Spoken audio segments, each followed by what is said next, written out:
الحمد لله رب العالمين والعاقبة للمتقين الصلاة والسلام على سيد الأنبياء والمرسلين. قال الله تعالى وتبارك في القرآن المجيد والفرقان الحميد. بسم الله الرحمن الرحيم.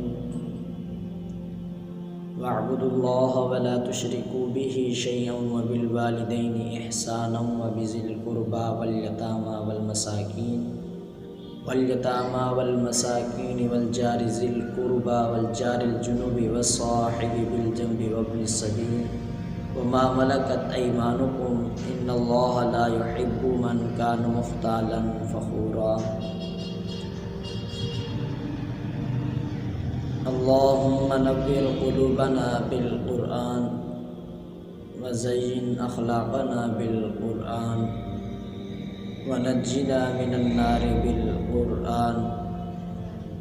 قال الله تبارك وتعالى في شان حبيبه إن الله وملائكته يصلون على النبي يا أيها الذين آمنوا صلوا عليه وسلموا تسليما. الصلاة والسلام عليك يا سيدي يا رسول الله. الصلاة والسلام عليك يا سيدي يا محبوب رب العالمین. سامعین محتشم، میں نے آپ کے سامنے قرآن مجید میں سے ایک آیہ کریمہ کا پڑھنے کا شرف حاصل کیا ہے. دعا ہے اللہ تبارک و تعالی مجھے حق سچ بیان کرنے کی توفیق عطا فرمائے اور ہم سب کو اس پر عمل کرنے کی توفیق عطا فرمائے. اللہ تبارک و تعالی قرآن مجید میں ارشاد فرماتا ہے وَاعْبُدُوا اللَّهَ وَلَا تُشْرِكُوا بِهِ شَيْئًا وَبِالْوَالِدَيْنِ إِحْسَانًا وَبِذِي الْقُرْبَى وَالْيَتَامَى والمساكين والجار ذي القربى والجار الجنب والصاحب بالجنب وابن السبيل وما ملكت أيمانكم إن الله لا يحب من كان مختالا فخورا. اور اللہ تعالی کی عبادت کرو، اس کے ساتھ کسی کو شریک نہ ٹھہراؤ، اور ماں باپ کے ساتھ حسن سلوک کرو. عزیز و اقارب، رشتہ داروں، یتیموں اور محتاجوں اور پاس کے ہمسائے اور دور کے ہمسائے اور مسافروں اور راہگیر اور اپنی باندھی غلام سے حسن سلوک کرو. بے شک اللہ تبارک و تعالی اتارنے والے، فخر کرنے والے کو پسند نہیں کرتا. سامعین محتشم، حقوق کی 3 قسمیں ہیں: حقوق اللہ، حقوق العباد، حقوق النفس. حقوق کو ان 3 صورتوں میں ایک تقسیم کے انداز میں تقسیم کیا جاتا ہے. حضرت معاذ بن جبل رضی اللہ تعالی عنہ فرماتے ہیں کہ میں حضور علیہ السلام کا رقیب تھا، یعنی میں حضور علیہ السلام کے ساتھ سواری پر بیٹھا ہوا تھا اور حضور علیہ السلام دراز گوش پر سوار تھے، جلوہ فراز تھے. تو حضور علیہ السلام نے مجھے ارشاد فرمایا یا معاذ، اے معاذ جانتا ہے کہ بندوں پر اللہ تعالی کے حق کیا ہیں؟ تو حضرت معاذ بن جبل رضی اللہ تعالی عنہ نے عرض کی اللہ و رسولہ اعلم، اللہ اور اس کا رسول خوب جانتا ہے. صحابہ کو کسی معاملے کے بارے میں یقینی پتہ بھی ہوتا اور حضور علیہ السلام پوچھتے تو یہی جملہ کہا کرتے. جس طرح حجۃ الوداع کے موقع پر حضور علیہ السلام نے آخری حج فرمایا اور صحابہ کرام کو فرمایا جانتے ہو آج دن کون سا ہے؟ تو صحابہ نے عرض کی اللہ و رسولہ اعلم. پھر آپ علیہ السلام نے ارشاد فرمایا جانتے ہو یہ مہینہ کون سا ہے؟ تو صحابہ نے عرض کی اللہ و رسولہ اعلم۔ پھر آپ علیہ الصلوۃ والسلام نے ارشاد فرمایا جانتے ہو یہ شہر کون سا ہے؟ تو صحابہ نے عرض کی اللہ و رسولہ اعلم، اللہ اور اس کا رسول خوب جانتا ہے۔ تو صحابہ سے کسی نے پوچھا کہ تمہیں معلوم نہیں تھا آج عرفہ کا دن ہے، کہ تمہیں پتہ نہیں تھا یہ ذی الحج کا مہینہ ہے اور یہ شہر مکہ المکرمہ ہے، اس میں کون سی ایسی کوئی بات تھی؟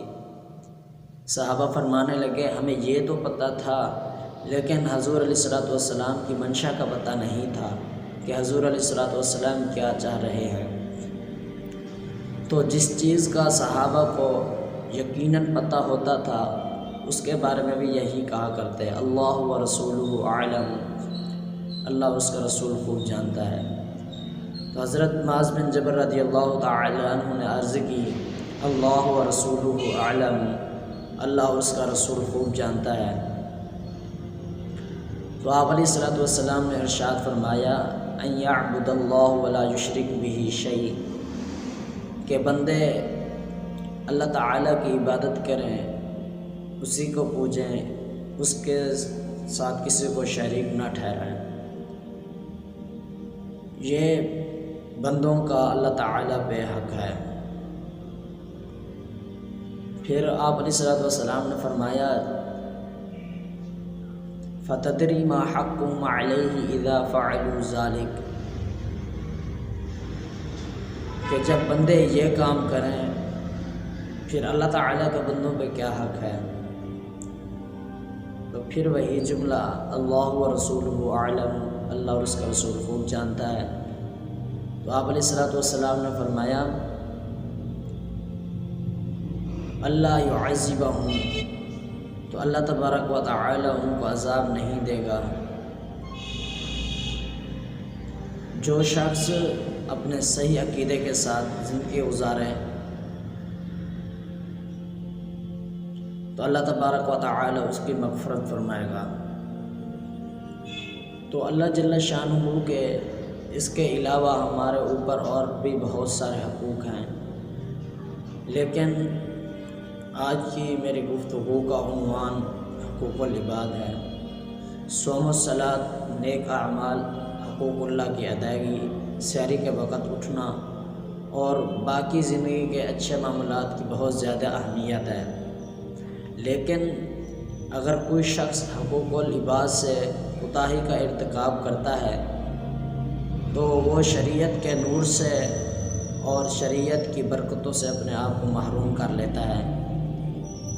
حضور علیہ الصلوۃ والسلام کی خدمت میں ایک خاتون کا تذکرہ کیا گیا جو کثرت سے صوم و صلاۃ کا مزاج رکھتی تھی، بڑی نماز، بہت زیادہ نمازیں پڑھتی تھی، بڑے روزے رکھتی تھی۔ حضور علیہ الصلوۃ والسلام نے فرمایا اس کا ہمسایوں کے ساتھ سلوک کیسا ہے؟ عرض کی اس کے ہمسایوں کے ساتھ سلوک اچھا نہیں ہے۔ تو آپ علیہ الصلوۃ والسلام نے فرمایا وہ جہنمی ہے۔ جبکہ ایک خاتون کا تذکرہ کیا گیا جس کی نمازیں اور روزے تو معمول کے تھے، لیکن اس کا ہمسایوں کے ساتھ سلوک اچھا تھا۔ آپ علیہ الصلوۃ والسلام نے فرمایا وہ اہل جنت سے ہے، یعنی وہ جنت والوں میں سے ہے۔ سامعین محتشم، شریعت اسلامیہ کے اندر حقوق العباد کو خاصی اہمیت دی گئی ہے۔ والدین کے حقوق ہیں، اولاد کے حقوق ہیں، عامۃ المسلمین کے حقوق ہیں، عورتوں کے حقوق ہیں، بچوں کے حقوق ہیں، رشتہ داروں، عزیز و اقارب کا حقوق ہیں، یہاں تک کہ غیر مسلموں اور ذمیوں کے حقوق ہیں اور جانوروں کے حقوق ہیں۔ اسلام نے ہر چیز کو واضح اور کھل کر بیان کیا ہے۔ اللہ تبارک و تعالیٰ قرآن مجید میں ارشاد فرماتا ہے وَقَضَىٰ رَبُّكَ أَلَّا تَعْبُدُوا إِلَّا إِيَّاهُ وَبِالْوَالِدَيْنِ إِحْسَانًا إِمَّا يَبْلُغَنَّ عِندَكَ الْكِبَرَ أَحَدُهُمَا أَوْ كِلَاهُمَا فلا تقل لهما اف ولا تنهرهما وقل لهما قولا کریما۔ اور تمہارے رب نے حکم فرمایا کہ اس کے سوا کسی کی عبادت نہ کرو، اور ماں باپ کے ساتھ حسن سلوک کرو، اور اگر تیرے سامنے ان میں سے ایک یا دونوں بڑھاپے میں پہنچ جائیں تو ان کے سامنے اف تک نہ کرو، اور ان سے تعظیم کی بات کرو، اور ان کے لیے عاجزی کے بازو بچھا دو، نرم دلی سے، اور عرض کر کے اے میرے رب تو ان دونوں پر رحم فرما جیسا کہ انہوں نے مجھے بچپن میں پالا۔ کوئی امر مخفی نہیں رکھا۔ والدین کے حقوق کے حوالے سے شریعت میں ترغیب دی گئی ہے، اور یہاں تک فرمایا گیا ہے کہ ان کے سامنے اف تک بھی نہ کرو۔ سامعین محتشم، یاد رکھو والدین کی قلبی نزاکت کا بھی تم خیال رکھو کہ کہیں ان کے دل میں تمہارے بارے میں کوئی اتنا میل بھی نہ آنے پائے، تمہاری طرف سے اتنا بوجھ بھی اور اتنی تکلیف بھی نہ پہنچے۔ علماء نے اس کی تشریح میں لکھا ہے کہ جب والدین بوڑھے ہو جائیں اور بندہ ان کو اٹھا کر بول و براز کے لیے لے جاتا ہے، بعض اوقات چار پئی پر ہی بول و براز نکل جاتا ہے، اور انسان اس بدبو اور تعفن سے بچنے کے لیے اپنی ناک پہ کپڑا رکھ لیتا ہے۔ یہ نفرت والدین سے نہیں ہے، یہ نفرت اس غلاظت سے ہے۔ تو والدین چونکہ بوڑھے ہیں تو اولاد کے اس رویے سے ان کو تکلیف کا امکان ہے کہ شاید میری اولاد مجھ سے نفرت کر رہی ہے، اس وجہ سے اپنی ناک پہ کپڑا رکھ رہی ہے۔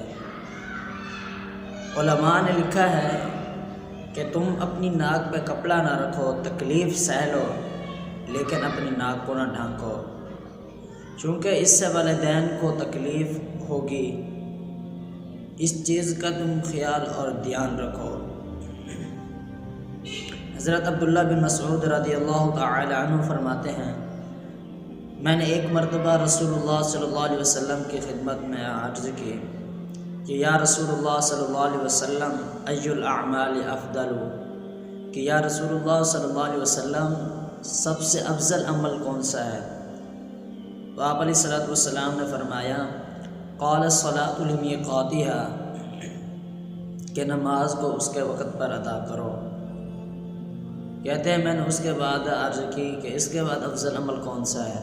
تو آپ علیہ الصلوۃ والسلام نے فرمایا والدین کے ساتھ حسن سلوک کرو، بر الوالدی، کہ والدین کے ساتھ حسن سلوک کرو۔ حضرت امام حسن رضی اللہ تعالی عنہ ساری زندگی حضرت فاطمہ رضی اللہ تعالی عنہ کے ساتھ کھانا نہیں کھایا۔ ایک دن انہوں نے کہا بیٹا میرا جی چاہتا ہے کہ تم آج میرے ساتھ بیٹھ کر کھانا کھاؤ۔ آپ نے ساری زندگی میرے ساتھ کھانا نہیں کھایا۔ تو حضرت امام حسن رضی اللہ تعالی عنہ نے عرض کی اماں جی اس ڈر سے کہ کسی لقمے کی طرف آپ کی نظر کی سبقت لے جائیں، لیکن آپ کا ہاتھ نہ بڑھے اور میں آپ کے ارادے سے عدم آگاہی کی وجہ سے اس لقمے کو آپ سے پہلے اٹھا لوں، اور آپ ماں ہونے کے ناطے سے مجھے روکے بھی نہ، تو یہ میرے لیے بے ادبی ہے کہ جس لقمے کو اٹھانے کا آپ عزم کر چکی ہیں، میں آپ سے پہلے اس کو اٹھا کر اپنے منہ میں ڈال لوں۔